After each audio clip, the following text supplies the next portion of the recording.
Avec 24 Grands Prix de Formule 1 par an, il y a des circuits que l'on attend impatiemment, ouais, et d'autres beaucoup moins parce que l'on sait ce que l'on risque d'y trouver, parfois une course complètement folle ou alors une atmosphère et une ambiance un peu particulière, parfois une sieste absolue et 1 heure et demie qui n'ont pas servi à grand chose. Oui, je te regarde toi Barcelone, hein, voilà. Aïe aïe aïe. Alors sans trop me prendre la tête à faire un peu des calculs dans tous les sens pour réordonner, réorganiser un calendrier qui prend un week-end sur 2 dans l'année, j'ai fait tout simplement la liste de 5 circuits que j'aimerais personnellement revoir au calendrier de la Formule 1. Je sais pas à quelle place, je sais pas à la place de quel Grand Prix, on s'en fout.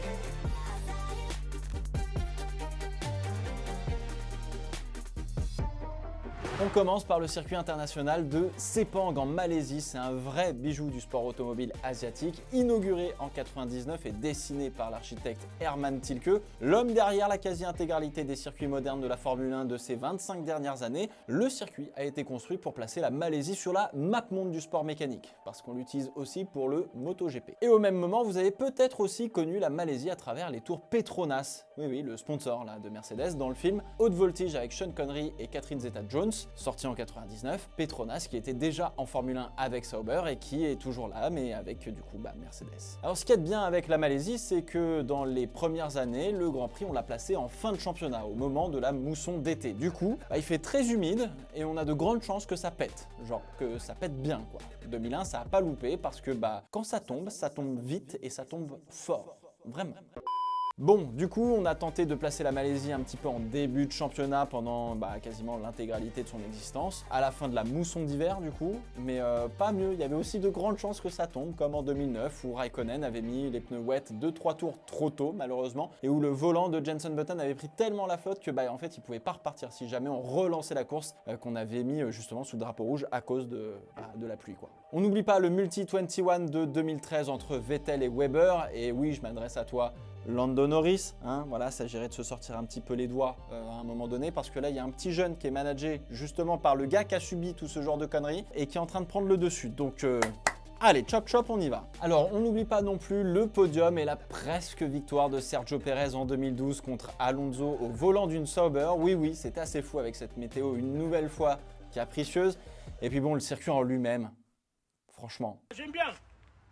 L'enchaînement là du virage 5 et 6 où tu ressors à 2,60 qui tue littéralement les pneus pour enchaîner sur un double droite où tu es vraiment, il y a une seule trajectoire quasiment, où tu es vraiment sur la limite, sur la corde raide presque, c'est beau.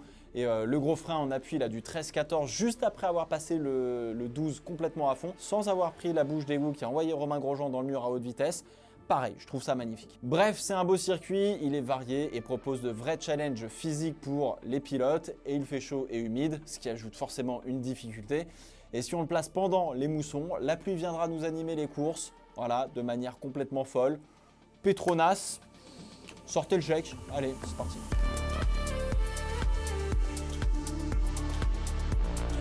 Deuxième circuit qui me manque, Hockenheim. Ouais, à l'origine c'était un circuit avec de longues lignes droites, c'est peu de le dire, parce que Mercedes-Benz et Auto Union voulaient y faire en fait une piste d'essai. Alors on en reparlera, hein, mais dans le début de l'automobile, les virages complexes, les enchaînements, etc., c'était pas vraiment ce qu'on cherchait, on était là pour la vitesse de pointe, et c'est tout, voilà. Oui, c'était débile et dangereux, hein. Mais au fil du temps, il a été modifié pour devenir plus sûr, puis plus technique. Il faut dire que le circuit, globalement, c'est tu prends à droite, tu vas faire un petit tour dans la forêt. On ne sait pas si tu vas ressortir, mais si jamais tu ressors, tu arrives dans la civilisation avec un stadium. Voilà, donc plutôt sympa, qui a d'ailleurs laissé des traces pour certains dans les mémoires. En 68, la F1 malheureusement et le monde du sport auto perd l'un de ses plus grands talents, Jim Clark, dans un effroyable accident à 240 km/h où le pilote avait perdu le contrôle de sa voiture suite à une crevaison à l'arrière droit. Pas de chicane, pas de rail de sécurité, juste un petit peu d'herbe et des arbres tout de suite après. Je vous laisse imaginer un peu la violence de l'accident, mais l'année d'après, on a installé justement des chicanes, puis au fil des ans, le circuit est devenu de plus en plus sûr jusqu'en 2001 où Alesi et Pedro Diniz s'étaient touchés en arrivant à la 3e chicane du circuit à haute vitesse, en voyant le français littéralement en toupie, et à l'époque, il n'y avait pas de Hans, donc c'était quand même dangereux, et en plus de cela, un spectateur avait réussi à s'introduire sur la piste alors que les F1 filaient à 340 km/h dans la forêt. Bref, fallait du changement sur le circuit. Boum, nouveau circuit en 2002, technique, intéressant et produisant généralement de belles courses. On peut dire merci à la pluie, hein, aussi évidemment. Alors ça a traumatisé les fans de chez Ferrari avec 2018 et le tout droit de Vettel, mais en 2019, les espoirs de podium d'Hülkenberg se sont envolés dans les 2 derniers virages sur une sortie de piste. On peut citer le Fernando is faster than you. You confirm you understood that message? Où Massa avait obéi à la consigne d'équipe alors qu'il était en tête du Grand Prix. Il n'a plus jamais regagné après et ce même Massa s'est retrouvé la tête à l'envers dans le premier virage au départ du Grand Prix en 2014 où Kevin Magnussen l'avait catapulté avec sa McLaren. D'ailleurs, je reviens un petit peu en arrière, mais en 2000, Barrichello remporte son premier Grand Prix en faisant le pari de rester en slick car seulement une partie du circuit était humide et les McLaren avaient choisi de mettre les pneus pluie à ce moment-là. Et la victoire est absolument incroyable avec une émotion de dingue. À revoir, vraiment. Alors, Hockenheim, c'est un de mes circuits préférés, que ce soit la version longue ou la version moderne, que ce soit pour regarder une course ou même pour rouler en sim racing. Je n'ai que des courses intéressantes à Hockenheim sur iRacing. C'est absolument incroyable. Le circuit est tout simplement génial pour faire de la bataille. J'adore. Donc l'Allemagne, on sort le chéquier là. Allez, allez, on envoie. Là, ouais, Dominicali, il va pas dire oui comme ça, hein.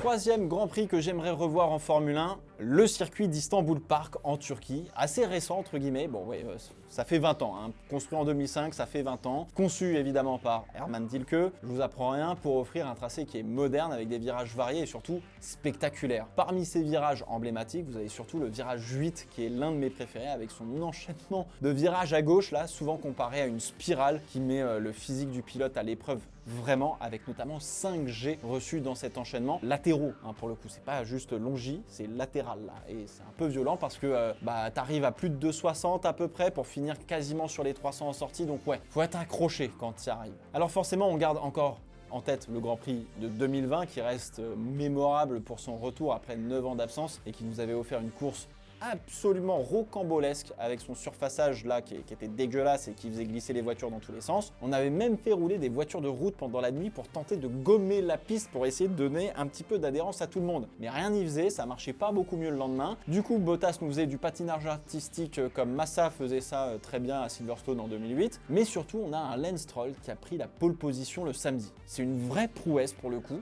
C'est assez fou de se dire qu'il est capable de si bien si peu de fois dans sa carrière. C'est fou. Et puis c'est aussi sur ce circuit que Lewis Hamilton avait égalé les 7 titres de champion du monde de Michael Schumacher, un record qu'on avait peine à croire qu'il allait être égalé un jour, mais si, et si. Un vrai moment inoubliable, sachant que la course, pour le coup, était vraiment folle. Alors, autre fait marquant, en 2010, on a vu le début de la guerre interne chez Red Bull entre Mark Webber et Sebastian Vettel. C'était une vraie bataille, pour le coup, sur ce Grand Prix entre McLaren et Red Bull, 2 contre 2. Et les 2 Red Bull avaient réussi à passer en tête au jeu des arrêts au stand, au premier arrêt au stand. Mais les McLaren avaient encore tout à jouer parce que Button s'était arrêté un petit peu plus tard notamment. Alors, Vettel a voulu prendre le dessus sur Mark Webber, incompréhension entre les deux, touchette, Vettel part en tête à queue et puis doit tout simplement abandonner. Dégâts sur la voiture de Webber qui finit tout juste 3e et les McLaren prennent juste simplement le doublé sans forcer. Voilà, merci beaucoup. Cela fait partie de mes circuits préférés, l'Istanbul Park, mais il faut reconnaître que toutes les courses ne sont pas des bangers absolus, vraiment, sauf si les conditions changent comme en 2020 et 2021.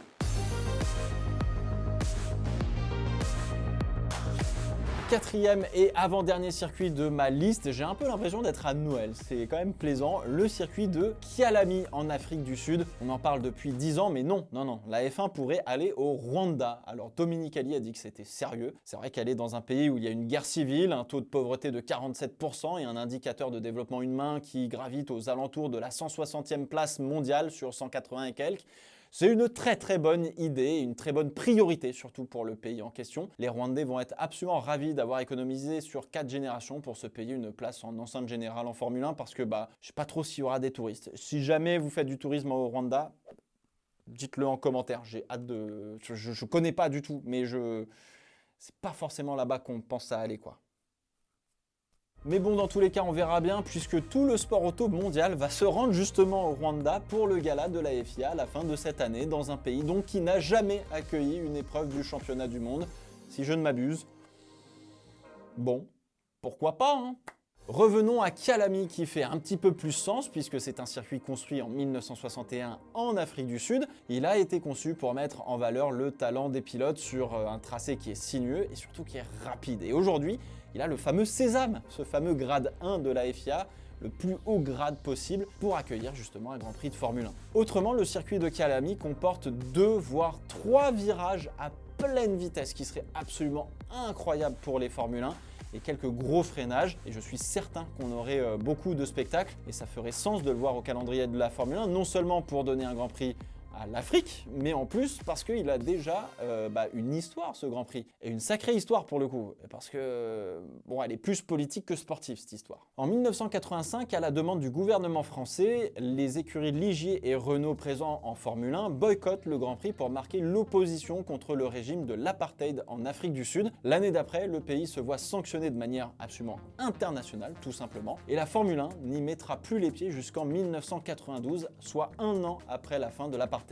Mais Kyalami a aussi joué un rôle crucial en politique, en Formule 1 tout simplement, en 1981, puisque la FOCA, qu'on connaît aujourd'hui sous le nom de Formula One Management et dont le CEO est Stefano Domenicali, en avait marre de la FISA, l'actuelle FIA, et avait décidé de créer son propre championnat rassemblant presque toute la grille de Formule 1, prêtant allégeance à Bernie Ecclestone, le gars qui a fait le pognon si tu préfères, sauf évidemment Ferrari, Renault et Alfa Romeo qui eux sont du côté de la FISA, donc du côté de la FIA. Alors c'est un semi-échec puisque quasiment aucun média ne couvre l'événement, il n'a donc pas le poids et du coup c'est retour à la table des négociations et de cette manière on a créé ce que l'on appelle les accords Concorde, signés place de la Concorde à la FIA à Paris. Et ces accords définissent la gouvernance, la structure économique, commerciale, administrative et réglementaire de la Formule 1, voilà, comme ça on sait qui fait quoi. Et les actuels accords Concorde ont été renégociés en 2020, c'était la 6e ou 7e fois je crois, et on y a vu notamment apparaître le COSCAP. Et normalement ces accords on va les renégocier en 2025. Bref, Kyalami, le chèque, mais là c'est plutôt Domenicali qui doit pas faire de conneries, c'est compliqué.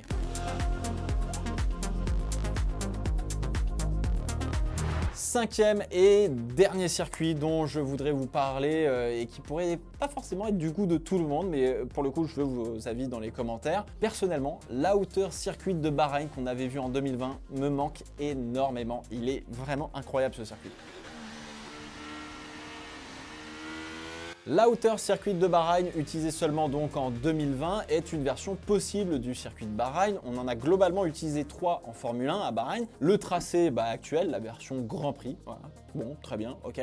On a utilisé la version Endurance qui fait un détour entre le virage 4 et 5 absolument horrible pour ensuite finir le reste du circuit normal, entre guillemets. On l'a utilisé une seule fois en 2010, je me souviens encore de le rouler sur F1 2010 à l'époque et c'était un enfer absolu, vraiment le pire circuit du monde. Vraiment, il était horrible ce circuit. Et donc avec le Covid, on a utilisé pas mal de circuits différents, dont l'Outer Circuit qui zappe absolument tout le secteur 2 de la version Grand Prix. Voilà, comme ça on se fait pas chier. Et pour le coup, ça ressemble plus à un ovale NASCAR qu'un circuit routier et c'était vraiment pas mal du tout pour le coup. Ça nous renvoie un petit peu dans les circuits des années 50 où globalement c'était de la ligne droite avec 1 ou 2 virages. Alors quelques virages dans le secteur 2 avec un freinage en appui pour une petite chicane et des gros freinages. Bref, ça tournait vite, ça donnait un petit peu le tournis. Mais qu'est-ce que c'était cool en vrai parce que c'était de la vitesse de pointe, beaucoup de DRS, oui, mais en fait c'était du dépassement à la stratégie avec du placement, du positionnement, etc. Bref, en vrai, c'était hyper intense, hyper intéressant. C'était un peu de l'IndyCar sur ovale. Et ça donnait une vision de la course différente, pas plus intéressante, mais plus facilement lisible, je trouve. Le Grand Prix de Sakhir 2020 a été particulièrement mémorable avec la victoire de Sergio Pérez qui, au 4e virage au départ, au premier tour, alors qu'il pointait vers la P2, se battait quand même pour des belles positions, se fait harponner par un certain Charles Leclerc qui, dans son harponnage, emmène Verstappen qui avait absolument rien demandé dans le bac et qui tape le mur tout simplement. Pérez repart P18 et fait une remontada pour gagner son premier Grand Prix de Formule 1. Donc bravo, c'était absolument sublime. On avait eu aussi un George Russell dans la Mercedes de Lewis Hamilton puisque le Britannique souffrait du Covid et le jeune remplaçant ne s'était pas empêché de faire un extérieur absolument sublime sur Valtteri Bottas dans le 2e secteur là. Et puis, premier podium d'Esteban Ocon au volant de la Renault qui, avec du recul, avait une vraie gueule je trouve à l'époque. Pourtant, j'étais pas du tout fan pour le coup. Et double podium pour Racing Point, parce que Lance Stroll est monté aussi sur le podium, alors que Russell lâche toute chance de podium et de victoire à quelques tours de la fin, sur une crevaison malheureusement. Voilà, c'était mes 5 circuits que j'aimerais revoir en Formule 1. Il y en a évidemment d'autres, hein. Je sais que vous allez me citer Portimao, le Mugello et d'autres, etc. Donc n'hésitez pas à me dire lesquels et pourquoi, surtout en commentaire. Et on se retrouve très vite pour de nouvelles vidéos. D'ici là, portez-vous bien. Ciao, ciao.